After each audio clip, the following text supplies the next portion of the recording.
Sir, you need to leave this parking lot immediately. I work here. I'm a surgeon. This is staff parking. I don't care what you claim, you're loitering. Loitering? I'm walking to my shift. I have my badge right here. You think I'm gonna fall for a costume and a fake badge? It was 6:47 on a Tuesday morning in suburban Atlanta when Officer Brian Collins made a decision that would cost him his career, cost the city over $570,000, and spark a nationwide conversation about who gets to belong in professional spaces. The man walking through the hospital employee parking lot wasn't trespassing. He was Dr. Marcus Webb, a 39-year-old cardiovascular surgeon at Piedmont Regional Hospital, arriving for his 7 a.m. shift. What happened in the next 18 minutes would be captured on body camera, would be recorded by 3 separate witnesses, and would become one of the most shared police misconduct videos of 2023. Because what Officer Brian Collins couldn't accept was that a person who looked like Dr. Webb could be one of the most skilled heart surgeons in Georgia. Dr. Marcus Webb had been a cardiovascular surgeon for 9 years. He'd completed his residency at Duke University Medical Center, one of the top programs in the country. 5 years of general surgery, 3 years of cardiothoracic fellowship. He'd trained under surgeons whose names appeared in textbooks. After fellowship, he'd done additional training at the Mayo Clinic in minimally invasive cardiac procedures. Then he joined Piedmont Regional 6 years ago. He performed coronary bypasses, valve replacements, aortic repairs, transplant preparations. Complex procedures requiring absolute precision. He'd done over 600 major cardiac surgeries in his career. His patient survival rate was 96.8%, well above the national average of 93.7%. That 3.1% difference represented lives. Real people who went home when statistics said they wouldn't. He'd been named to Georgia's top doctors list 4 years running. His colleagues respected him. His residents fought to be assigned to his cases. His patients trusted him with their hearts. Literally. That Tuesday morning, he was scheduled to perform a quadruple bypass on a 71-year-old woman named Dorothy Hammond. For blocked arteries. Without surgery, maybe 4 months. With surgery, possibly 10 more years with her husband of 49 years, her 3 children, her 7 grandchildren. Marcus had met with Dorothy and her family the previous Thursday.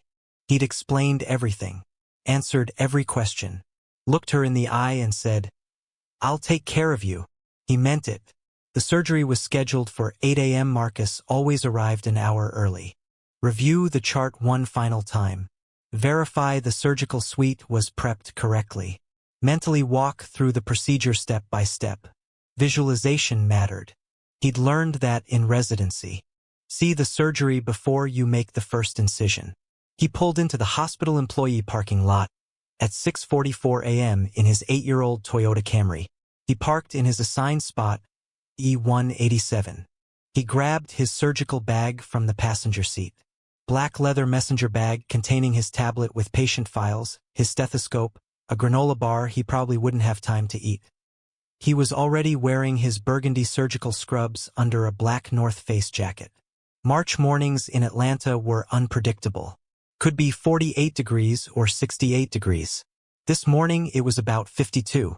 His hospital ID badge was clearly visible, clipped to the front of his scrub top, hanging on a lanyard around his neck. The badge showed his photo, his name, his department, cardiovascular surgery, his title, attending surgeon. Anyone actually looking would see immediately that he worked there.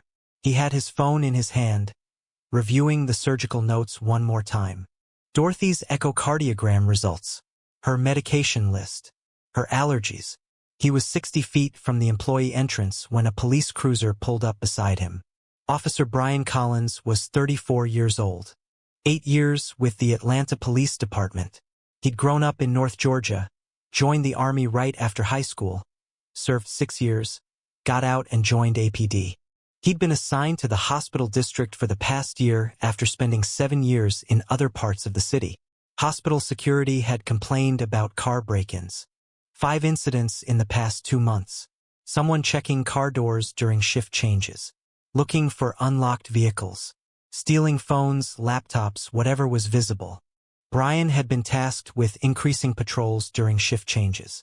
early morning and evening, 6:30 to 8 a.m. and 5:30 to 7:30 p.m. Those were the vulnerable times.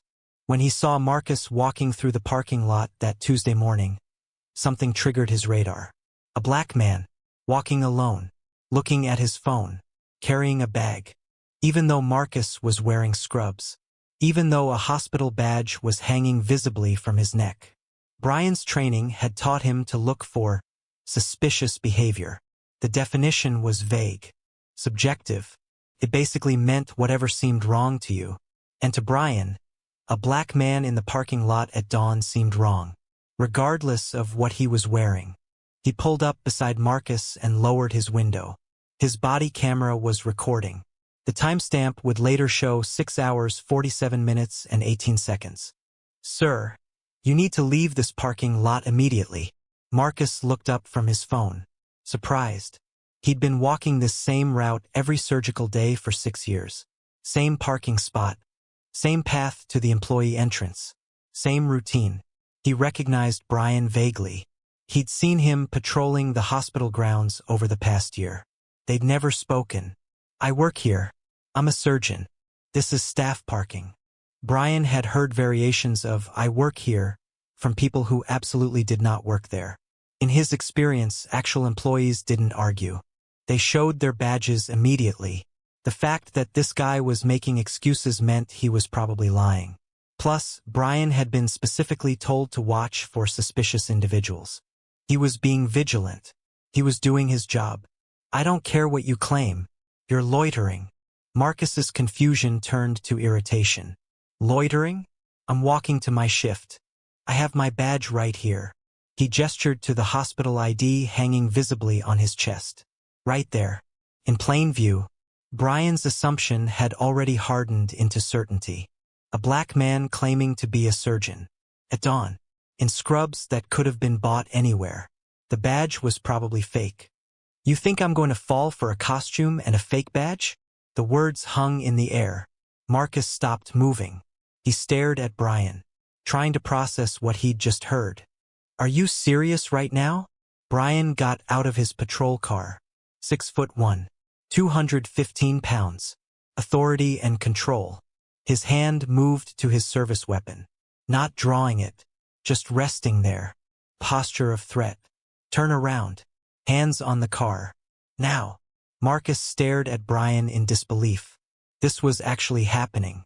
He was being detained in his workplace parking lot because an officer thought his medical credentials were fake. "Officer, I'm a surgeon. I have a patient in pre-op right now. I need to get inside. You have 3 seconds to comply or you're going to be arrested for obstruction." "Obstruction? I'm trying to go to work." 1. This was absurd. 2. Marcus knew he had no good options. If he walked away, Brian would tackle him. If he resisted, Brian would claim he was combative. If he reached for his badge again to show it more clearly, Brian might interpret that as reaching for a weapon. He was trapped. Trapped by assumptions. Trapped by bias. Trapped by the color of his skin and whatever prejudices were running through Brian's mind. He turned around, placed his hands on the hood of the patrol car. The metal was still warm from the engine. 3. Brian grabbed Marcus's wrist and twisted his arm behind his back. The movement was sudden, forceful. Marcus winced but didn't resist. He'd learned a long time ago that fighting back against police, even when you were completely in the right, was a good way to get hurt. Or worse. Brian pulled out his handcuffs. The metal was cold. "You're under arrest for trespassing and obstruction." The absurdity of it almost made Marcus laugh. Trespassing. In his own workplace. In the parking lot where he'd parked 5 days a week for 6 years. A woman's voice called out from across the parking lot. "Officer, what are you doing?" "That's Dr. Webb." Brian looked up. A nurse in scrubs was jogging toward them, her badge swinging on a lanyard around her neck. Patricia Chun, RN, Cardiac ICU. She'd worked with Marcus on hundreds of cases. She knew him. She knew he was scheduled for surgery this morning. "Ma'am, step back. This doesn't concern you. That's one of our surgeons. He has surgery in less than an hour. What are you arresting him for?" He's trespassing in the employee parking lot. Patricia looked at Brian like he'd lost his mind. He works here. He's been here for 6 years. He's Dr. Webb. Cardiovascular surgery. Another voice joined in. A man in scrubs running across the parking lot from the direction of the main entrance. Brian, what the hell are you doing? That's Dr. Webb. This was Dr. James Keller, an anesthesiologist who'd worked at Piedmont for 12 years. He'd been in the OR with Marcus on at least 300 procedures. Heart surgeries, emergency cases, trauma. They'd worked side by side more times than either could count. James also knew Brian. They'd had lunch together in the hospital cafeteria a few times over the past year. Friendly conversations, sports, family. James had thought Brian was a reasonable guy. This was destroying that assumption in real time. James. This man claims to work here but refused to show ID and became argumentative when I asked him to leave. Became argumentative? James's voice was tight with anger. Brian, you called his doctor's badge fake. You accused him of wearing a costume. Marcus, still handcuffed against the patrol car, spoke carefully. Every word measured. He knew this situation could escalate. He knew that black men had been killed for less than talking back to police. My hospital ID is right here on my chest. It's been visible this entire time. My medical license is in my wallet in my back pocket. My car is parked in an assigned spot, E187, with a hospital parking permit on the dashboard. My name is Dr. Marcus Webb. I'm a cardiovascular surgeon. I've worked here for 6 years. And I have a patient in pre-op waiting for a quadruple bypass that's scheduled for 8 a.m. Brian paused. He looked at Patricia. He looked at James. He looked at the hospital building where more staff were starting to gather outside. A security guard. 2 more nurses. An orderly. Someone from registration. You're a surgeon? I've been trying to tell you that. James stepped closer. His voice barely controlled. Brian, you've seen him in the cafeteria. You've probably seen him in the hallways dozens of times. He wears his surgical loops around his neck half the time. How do you not recognize him? Brian looked at Marcus more carefully now. Really looked. The surgical loops, those magnifying glasses surgeons wear, were actually visible now, hanging from a cord inside his jacket collar. The hospital badge on his chest. The badge that had been there the whole time. With Marcus's photo. His name. His department. Cardiovascular surgery. Attending surgeon. The scrubs underneath the jacket. The messenger bag that probably contained medical equipment, not stolen property. The Toyota parked in an assigned spot with a hospital parking permit visible through the windshield. The 2 staff members vouching for him with absolute certainty. The small crowd gathering. Several people now recording on their phones. The pieces clicked together. Slowly. Too slowly. He'd handcuffed a surgeon. In the hospital employee parking lot. A surgeon who'd been wearing a hospital badge the entire time. I'm going to remove the handcuffs, Brian said slowly. How generous, Marcus replied, his voice tight with controlled fury. Brian uncuffed him. Marcus rubbed his wrists where the metal had pressed in. Red marks were already forming. They'd bruise. I apologize for the confusion. Confusion. Marcus turned to face him fully. Officer Collins, you saw a black man in the parking lot and assumed I was a criminal. You called my hospital badge fake even though it was hanging right here on my chest. You could see my name. You could see my photo. You could see cardiovascular surgery printed on it. You thought I was pretending to be a doctor. You didn't call hospital security to verify. You didn't ask me a single clarifying question. You went straight to orders, threats, and handcuffs. That's not confusion. That's racial profiling. Patricia had her phone out now. Recording. Marcus, do you want me to call administration? Yes. And call my attorney. Brian tried again. Sir, we've had reports of car break-ins in this lot. I was investigating suspicious activity. Suspicious activity. Walking to work in scrubs with my hospital badge visible. Having my phone in my hand. Being black in a parking lot at dawn. Which one was suspicious? Officer Collins. A larger crowd had gathered now. Nurses arriving for the morning shift. Doctors, lab techs, respiratory therapists. At least 6 people were recording on their phones. The parking lot surveillance cameras had captured everything from multiple angles, though no one knew that yet. James pulled out his phone. "I'm calling Dr. Okafor right now. Marcus, do not let this go." Dr. Chioma Okafor was the chief of surgery. She was known for not tolerating discrimination of any kind in her department. This was going to be very bad for Brian. Very bad. Brian realized the situation was spiraling completely out of his control. Multiple witnesses, multiple cameras, a surgeon with an impeccable reputation, hospital staff who knew Marcus and were ready to vouch for him.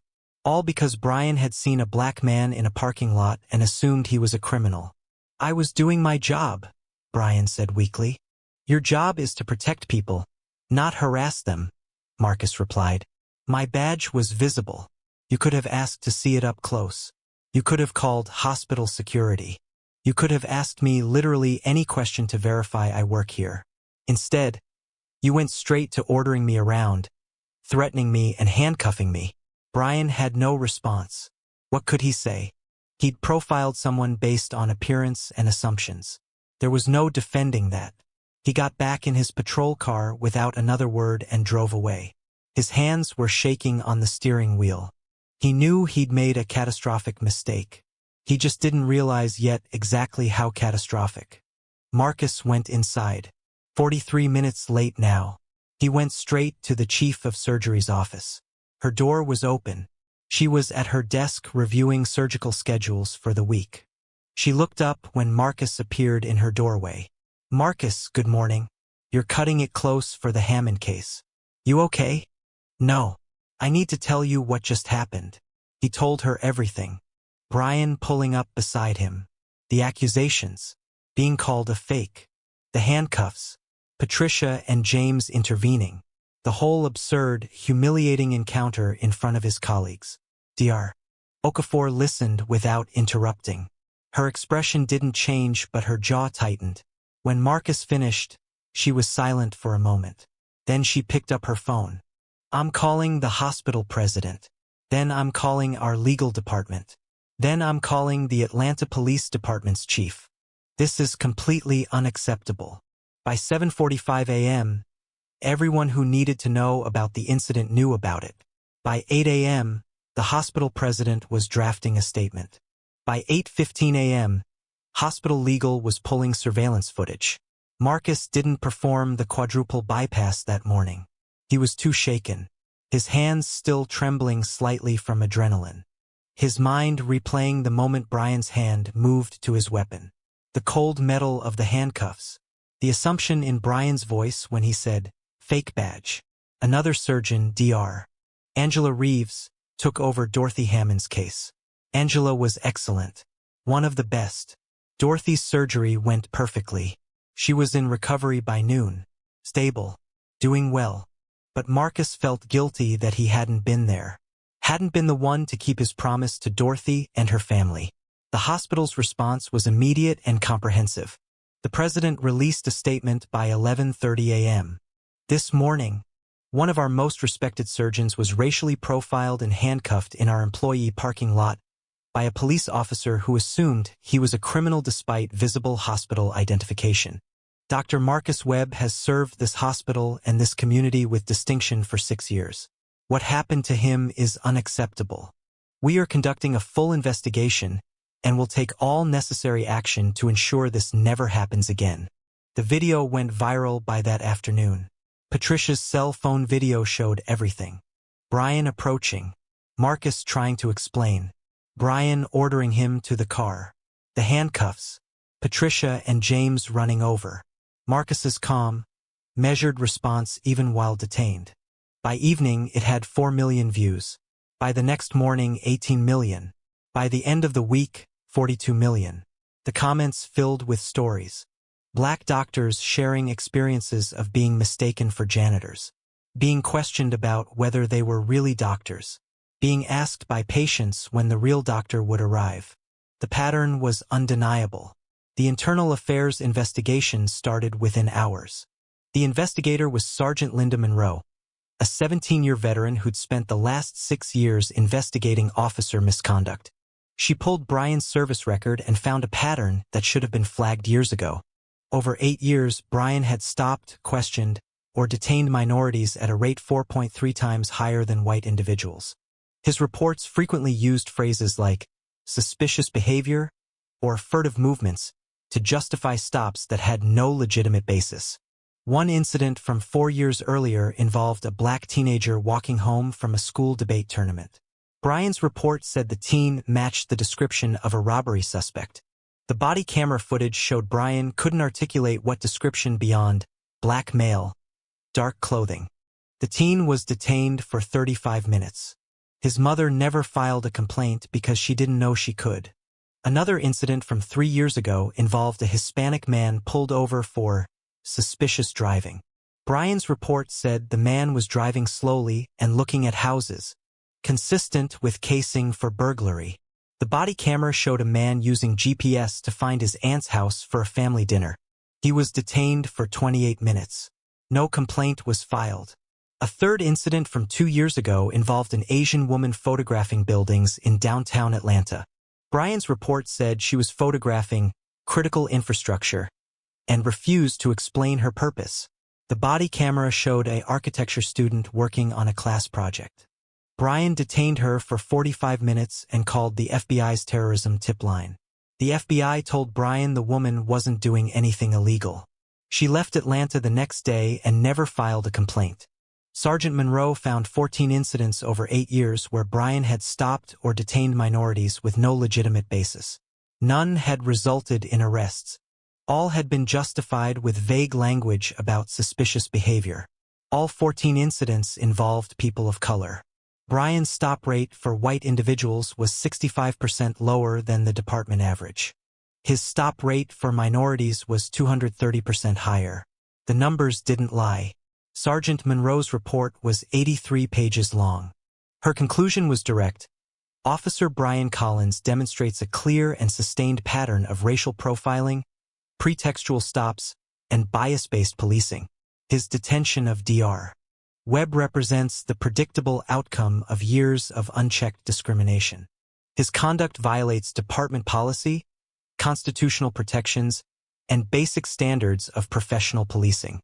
Her recommendation: immediate termination and referral to the Department of Justice for investigation of civil rights violations. The body camera footage was released to the media 3 days after the incident. It showed everything in excruciating detail. Brian approaching Marcus. Marcus pointing to his visible badge. Brian calling it fake. Brian's hand moving to his weapon. Marcus complying with every command. Patricia and James arriving. Marcus's calm explanation while handcuffed.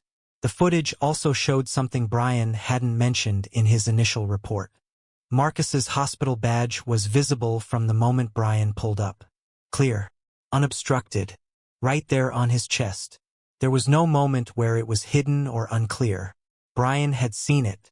He just decided it didn't matter. Or decided it was fake. Because the person wearing it was black. The parking lot surveillance footage showed even more. 3 different angles. All showed Marcus walking directly from his car to the employee entrance. No stopping. No looking in other cars. No suspicious behavior of any kind. Just a man walking to work. Brian was fired within 96 hours. The Atlanta Police Department held a press conference. The chief stood at the podium, flanked by the mayor and the president of Piedmont Regional Hospital. Officer Collins's actions were indefensible. He racially profiled one of Atlanta's most respected surgeons based solely on the color of his skin. He ignored visible identification. He escalated a non-existent situation into a violation of constitutional rights. This is exactly the kind of behavior that destroys community trust in law enforcement. Officer Collins no longer represents this department. Marcus filed a federal civil rights lawsuit 6 days after the incident. He didn't need the money. He made $420,000 a year as a cardiovascular surgeon. But he wanted accountability. He wanted the pattern documented. He wanted it on record. The lawsuit alleged false arrest, unlawful detention, racial discrimination, violation of Fourth Amendment rights, and intentional infliction of emotional distress. It named Brian Collins personally and the city of Atlanta. The city's attorneys reviewed the evidence. Body camera footage from Brian. Parking lot surveillance from 3 angles. Cell phone videos from multiple witnesses. A plaintiff who was a prominent surgeon with unimpeachable credibility and a spotless record. An officer with a documented 8-year pattern of racial profiling.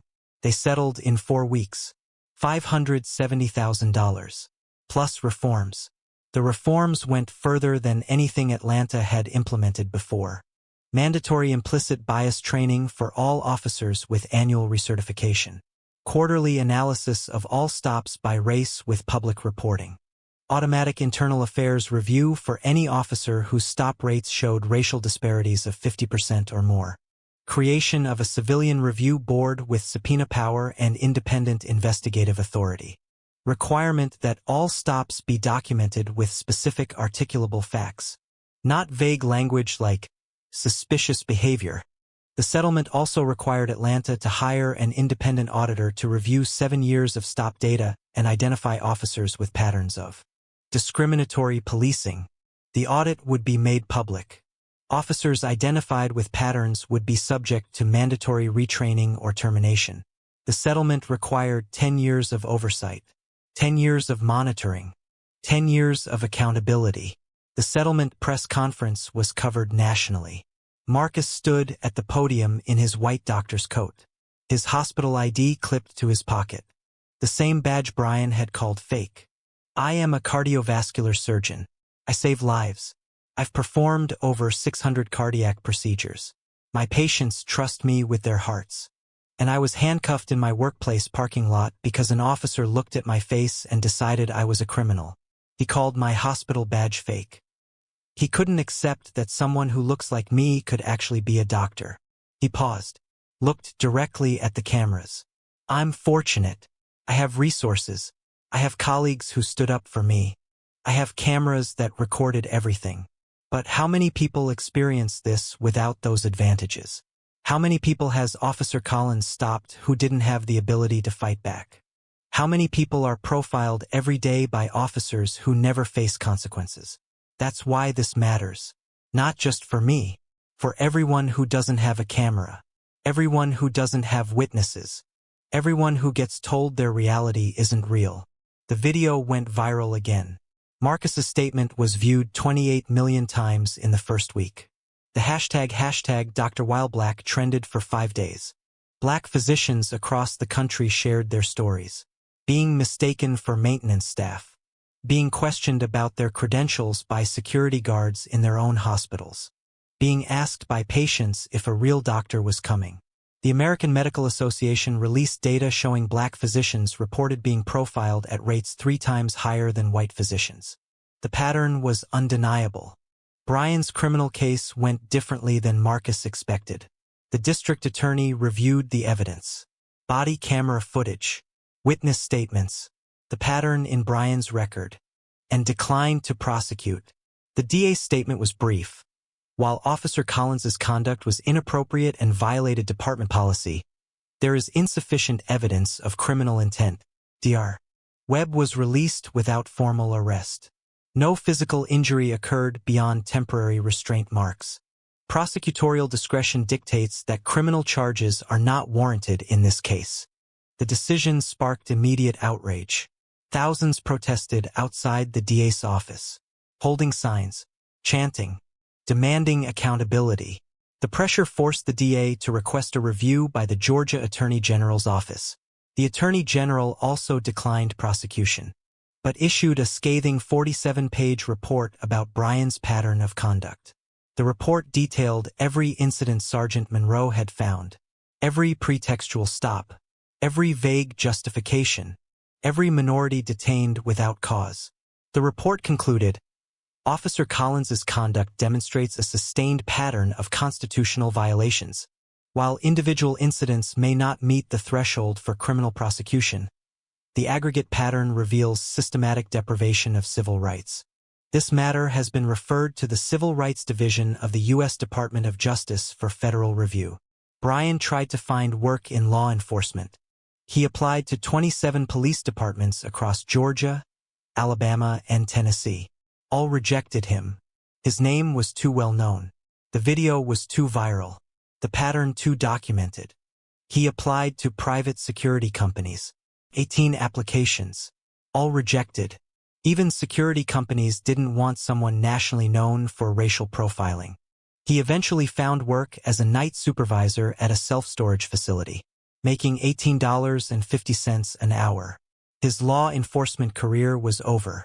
His marriage fell apart 6 months later. His friends distanced themselves. The viral video had destroyed his life. He gave one interview to a local newspaper 18 months after the incident. The reporter asked if he'd do anything differently. "I was doing my job," Brian said. "I was told to watch for suspicious activity. That's what I did." The reporter asked if he thought Dr. Webb's hospital badge should have been enough. "Badges can be faked," Brian said. The reporter asked if he thought his 8-year pattern of stopping minorities at 4 times the rate of white people suggested bias. "I don't see color," Brian said. "I see behavior." The interview ended there. Marcus still works at Piedmont Regional Hospital. He's still performing surgeries, still saving lives. He's performed over 200 additional cardiac procedures since that Tuesday morning. His survival rate remains well above the national average. But something changed after that morning. He's more cautious now, more aware of how others see him. He clips his badge to the outside of his jacket before he gets out of his car. A small accommodation to a reality he wishes didn't exist. He speaks at medical conferences now about implicit bias in healthcare and law enforcement, about the assumption that black professionals don't belong in elite spaces, about the invisible tax of having to prove your credentials every day. He never wanted to be a spokesperson. The incident gave him a platform he didn't ask for. The independent audit of Atlanta Police Department stop data was released 16 months after the settlement. The results were shocking but not surprising. Over 7 years, black drivers were stopped at rates 3.9 times higher than white drivers. When controlled for the reason for the stop, the disparities were even worse. For equipment violations, black drivers were stopped at rates 6.8 times higher. For suspicious behavior, black drivers were stopped at rates 8.2 times higher. The audit identified 41 officers with stop patterns that showed clear racial bias. These officers accounted for 54% of all stops involving minorities despite representing only 13% of the force. Brian was the 4th worst offender on the list. His stop rate for minorities was 4.3 times higher than for white individuals. His rate of finding contraband during those stops was 68% lower than the department average. He was stopping people based on race, not on actual suspicious behavior. All 41 officers identified in the audit were placed under review. 9 were terminated. 14 were suspended and required to complete extensive retraining. 18 were moved to administrative positions pending further investigation. The audit became a model for other cities. Philadelphia conducted a similar audit. Houston, Portland, Seattle. The pattern was consistent across departments. Officers with clear racial bias in their stop patterns had been operating unchecked for years because no one was analyzing the data systematically. Marcus's case became a teaching example in medical schools and police academies. The video is shown in implicit bias training across the country. It's used as the definitive example of how assumptions based on race can lead to injustice even when the target is a highly credentialed professional in their own workplace. Piedmont Regional Hospital implemented comprehensive new policies. All employees now receive high-visibility ID badges with reflective strips that are readable from 30 feet away. Hospital security conducts quarterly training with local police to ensure officers know what hospital staff look like and how to verify employment without escalation. The hospital president meets monthly with police leadership to address concerns before they become incidents. The employee parking lot now has signs every 25 feet. Hospital staff parking. If you see someone you don't recognize, call hospital security at extension 4000. Do not approach. Do not detain. A small change, but one that acknowledges the reality of what happened. The Georgia legislature passed the Healthcare Worker Protection Act 14 months after Marcus's case. The law makes it a misdemeanor to detain healthcare workers in medical facilities without reasonable articulable suspicion of actual criminal activity. Suspicious behavior, and doesn't look like they belong, are specifically prohibited as justifications. The law also requires all Georgia law enforcement agencies to track stops by race and publish quarterly reports. Agencies with persistent disparities face state review and potential loss of funding. Civil rights organizations used Marcus's case to push for broader reform. The ACLU created a national database for reporting racial profiling incidents. Within 18 months, they documented over 15,000 cases. Teachers profiled at their schools. Engineers profiled at their offices. Attorneys profiled at courthouses. The assumption that people of color don't belong in professional spaces wasn't unique to Marcus. It was systemic. Marcus still parks in spot E187. Still arrives an hour early for surgeries. Still reviews his patient charts one final time before entering the OR. Still visualizes each procedure before making the first incision.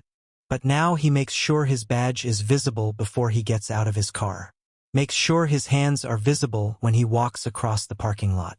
Makes sure he doesn't move too quickly or too slowly or look too casual or too focused. Calculations white doctors never have to make. One Tuesday morning, 18 minutes. A police officer who saw a black surgeon and decided he was a criminal. A doctor who refused to accept that discrimination was just part of the job. The settlement money went to scholarships. Marcus established the Dorothy Hammond Cardiac Surgery Scholarship Fund, named after the patient whose surgery he missed that morning. The fund provides full scholarships to medical students from underrepresented minorities pursuing cardiothoracic surgery.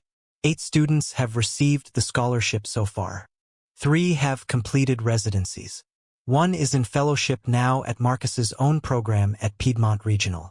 Dorothy Hammond recovered fully from her quadruple bypass. She lived 3 more years, saw 2 more grandchildren born, celebrated her 50th wedding anniversary. She passed away peacefully in her sleep in December 2025. Her family asked Marcus to speak at her funeral. He talked about meeting her that Thursday before her surgery. The trust in her eyes when he said he'd take care of her.